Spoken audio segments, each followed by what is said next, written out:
Welcome back sa ating channel. Naging mainit nga na usapin di umano sa mundo ng social media. Tila hindi na nga ito makakawala si General Katapang sa kanyang mga kalokohan na ginawa mismo sa loob ng Bucor Bilibid. Dahil talagang imbestigahan na nga lahat, pati mga personal at mga gwardya at mga security at iba pang nakaupo sa Bucor Bilibid.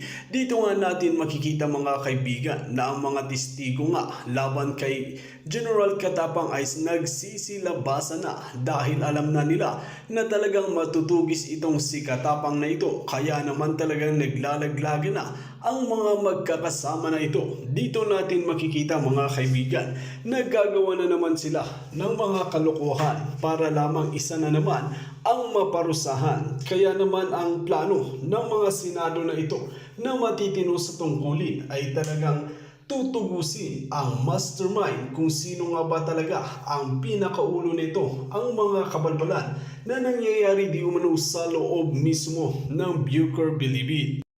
Dahil nga ayon sa kinanta ni Kataroha na hindi lamang siya ang nakakatakas sa Bucor Bilibid at may mga iba pa itong kasama. So ibig sabihin ay hindi lang ito minsan nahuli dahil talagang nahuli lamang talaga si Kataroha ng mga iba pang matitino na ating mga kapulisan. Kaya naman wala nang kawala ang mga pulpolitiko na ito na ganib sa kapangyarihan at pera-pera na lang ang kanilang ginagawa at hindi na nila pinakikialaman ang taong bayan at mga kabataan na nasisira ang kanilang buhay dahil sa polburon na ito at nanggagaling pa mismo kung saan at talagang matitaas na opisyales ang mga protektor at mastermind neto.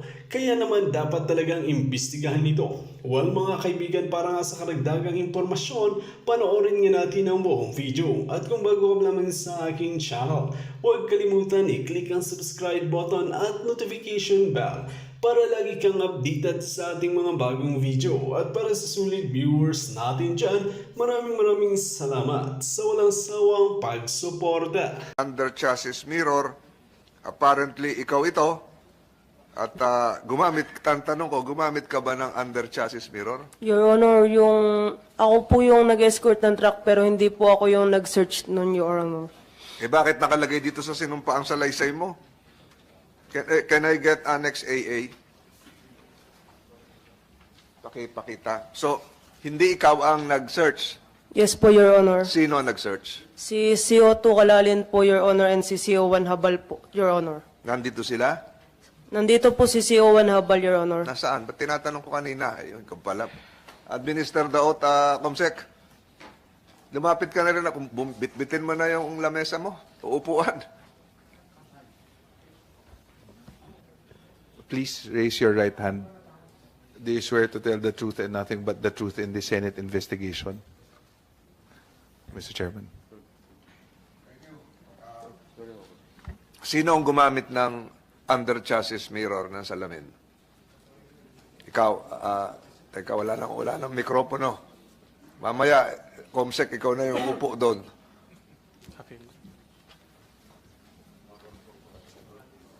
Yes, Sino ang gumamit? Ikaw? Yes, sir.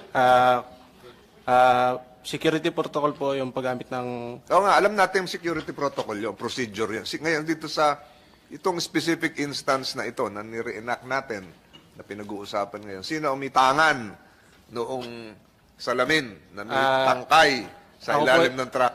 Ako po, Your Honor. Ikaw. Yes, sir. So paglabas ng truck, tinusok-tusok sa ibabaw, sino yung nagtusok-tusok? Sa loob na po yung tinutusok, sir, sa DMU, sir, sa loob. Sa loob. Yes, sir.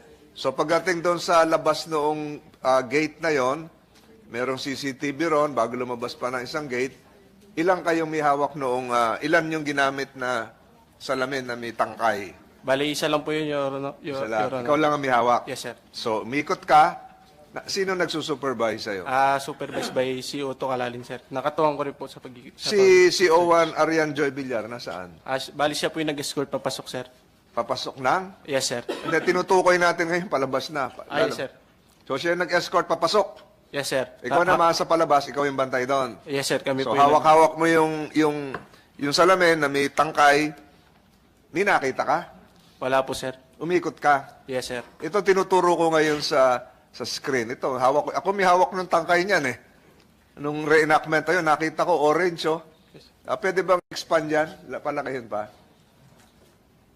Lakihan mo pa. Ayan, zoom out. Ayun. Wala ka nakitang ganyan? Wala po, Your Honor. Wala ka nakitang, hindi yan. Yung aking kuha, hindi ko kuha. Ayan. Wala ka nakitang kulay orange? Wala po. Saang anggulo ka pinasok mo yung may tangkay na salamin? Sa harap? Sa makina? Hindi lang po sa, paikot po yan, Paikot Your Honor. ka. Yes, sir. So, habang hawak-hawak mo yung truck, I'm sure meron kang yabag na tumutunog. O kaya kausap mo yung katabi mong, sino kasama mo? Si Otto Kalalin, sir. Si Otto, pare, wala naman ako nakikita rito eh. Ganon, nag-usap ba kayo? Bali, ikot po kami, sir. Ikot. Sabay kayong dalawa na ikot? Bali, alternate. Palibot po talaga, sir. Ikot. Tapos, sa Yung likod, parang sa likod, sir. Sa likod. sa likod, sa harap, pati sa makina, Yes, sir. siguro. Paikot po. Ilang ikot? Counterclockwise? Yes, sir. Ganun. Sa lubungan o... Oo. Parang yung aeroplano, pag lilipad, naikot mo na yung piloto. So, baba. So, umikot ka, ilang beses? Bali, isang ikot lang po yun sa lubungan kami, sir. Wala kayo nakita. Wala po. Michael, magsabi ka ng totoo, umikot sila, 2 beses, salubungan, counterclockwise. Alam mo yung counterclockwise? Yung ikot, pakanan, pakaliwa, salubungan. Wala ka narinig na. Wala ka narinig na nag-uusap. Wala po. Wala ka nakita sa lamin o meron? Wala po. Nagsasabi ka ng totoo? Opo. So, pag ikot nila, dapat kita mo yung tangkay na yan, no? Kasi kita ka. Opo. Kikislap yon. Kasi, anong oras to? Umaga po. May suminip naman po. Naulan, umiaraw? May araw po. Umiaraw. Kung umiaraw yan, medyo nagre-reflect yan. Pagpasok yung sinag ng araw ay naaaninag doon sa salamin, may reflection. Wala. Wala po. Hindi mo nakita anong pangalan mo ulit? CO1 Alba? Habal. Hindi mo siya nakita? Si CO1 Cesar Elis Sar Habal. Wala po, Your Honor. Hindi. Tinatanong ko si Michael. Sorry.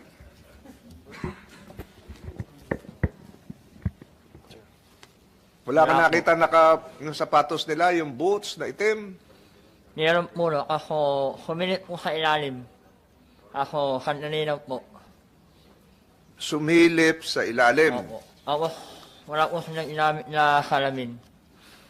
Sino nakita mong sumilip sa ilalim? Hindi po alam kung yun o bitiin po yung suminip eh. Basta may suminip po sa ilalim nun eh. May sumilip sa ilalim. Kasi kung PDL yun, naka-orange yun. Hindi po kasi masyadong nakita. Kilala mo ba yung si PDL de la Cruz?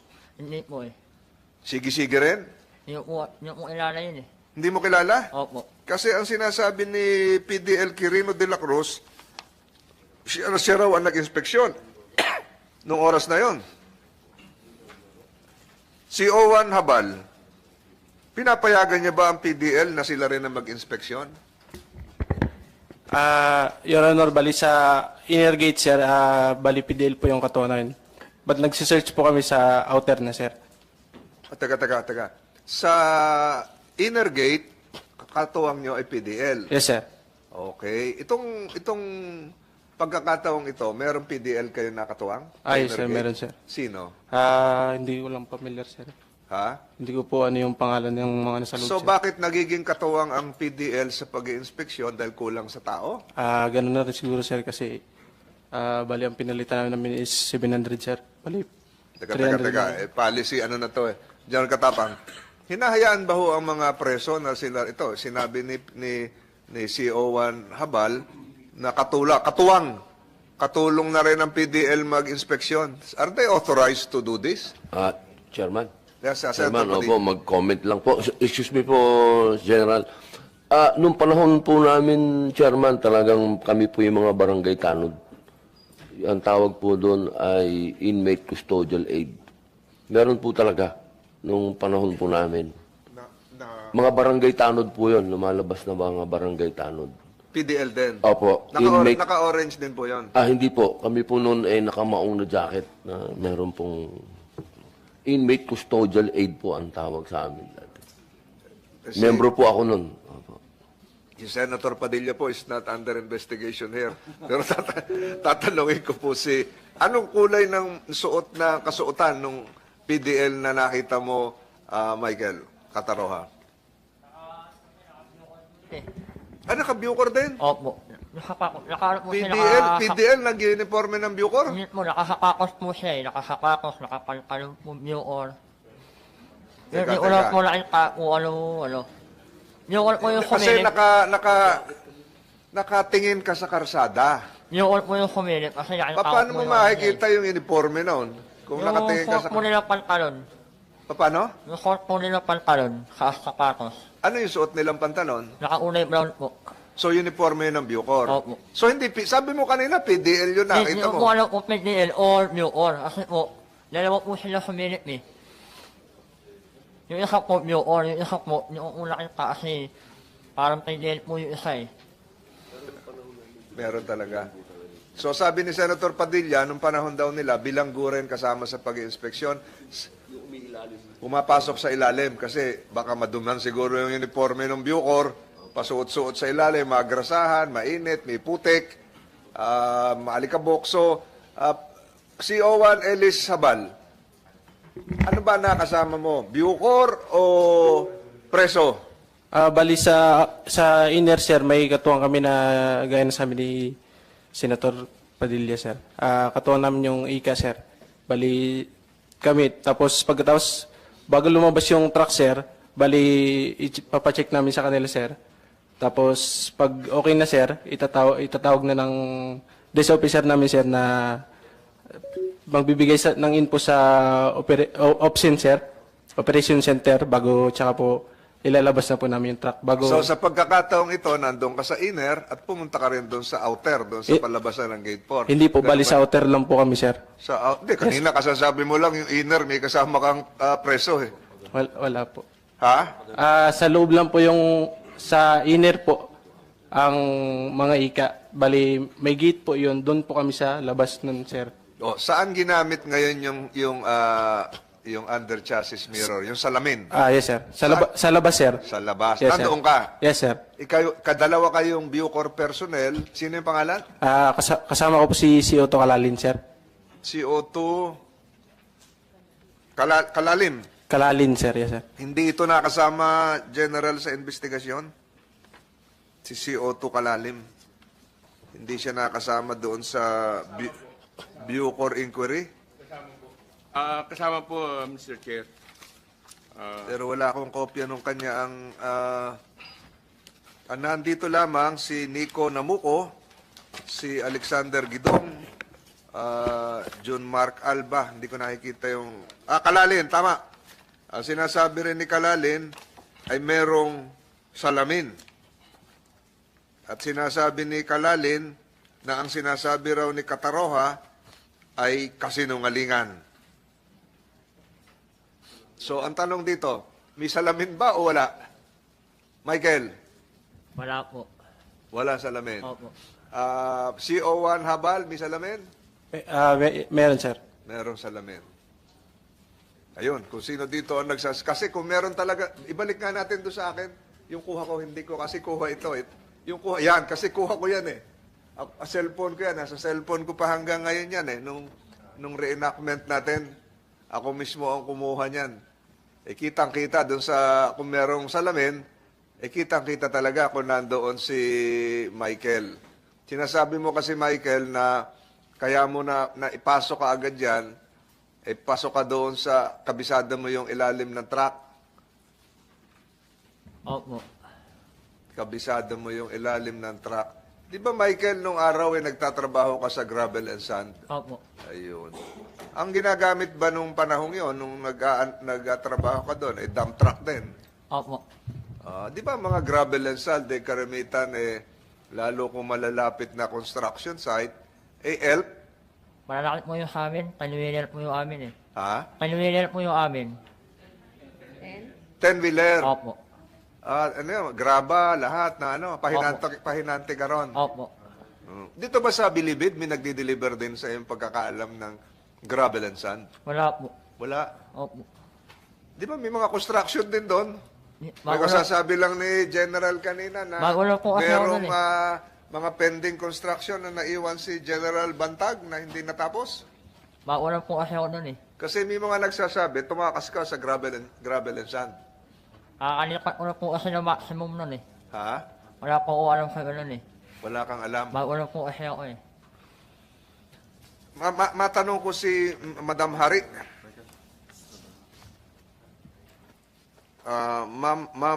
Ma'am Hari, ano kayo dito? Nababanggit lagi kayo. Ano po ang naging katungkulan nyo nung mga panahong 'yon?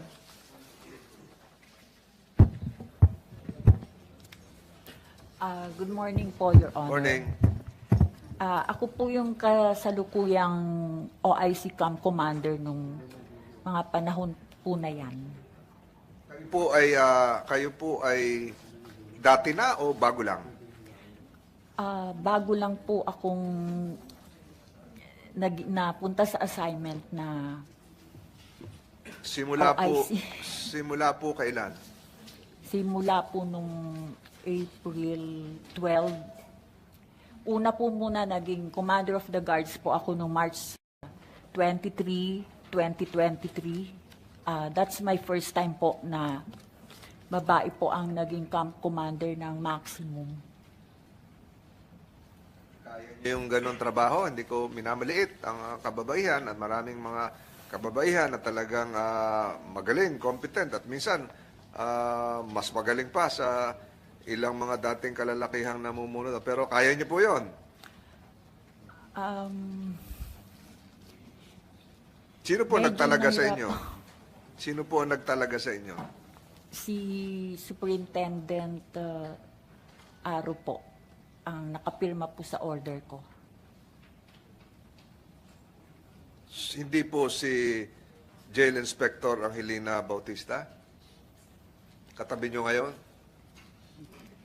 Hindi po, Ah? Your Honor. Kasi ang pinalitan yon si Inspector Lucio Guevara, tama? Yes, Your Honor. Pinalitan nyo siya at di umano nung nangyari ito walang duty keepers.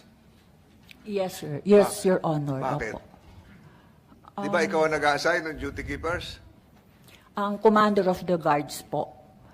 Kasi noong time pong umupo po ako bilang Commander of the Guards, OIC po, ay inalis po ang SPU and yun pong keepers. SPU po yung security patrol unit po. Yan po, sila po yung umiikot sa maximum 24/7 po. And yung pong mga keepers, sila po yung mga guards na nag-maintain po ng peace and order sa loob po ng brigada po. Kailan po inalis yung mga yon? Nung nag-assume po ako as OIC po ng maximum, Kailan po yon? April 12 po, Your Honor. So, hindi nyo sinabi na bakit inalis? Kung ibabalik, mas makakatulong sa iyong panunungkulan? Kinabahan nga po ako. Kinabahan kayo? Bakit? Kasi po, wala na pong SPU and keepers. Wala na pong magmi-maintain ng peace and order sa loob ng maximum. At bilang babae po, mahirap po sa akin mag-maintain ng gano'n. So, kinakausap ko po lagi yung Commander of the Guards. Ako po kayo ang Commander of the Guards. Nung March, Kinakabahan kayo sa personal yung seguridad. no. Yung pong seguridad ng Preso. maximum po. Dahil wala na nga pong SPU, wala na rin pong keepers.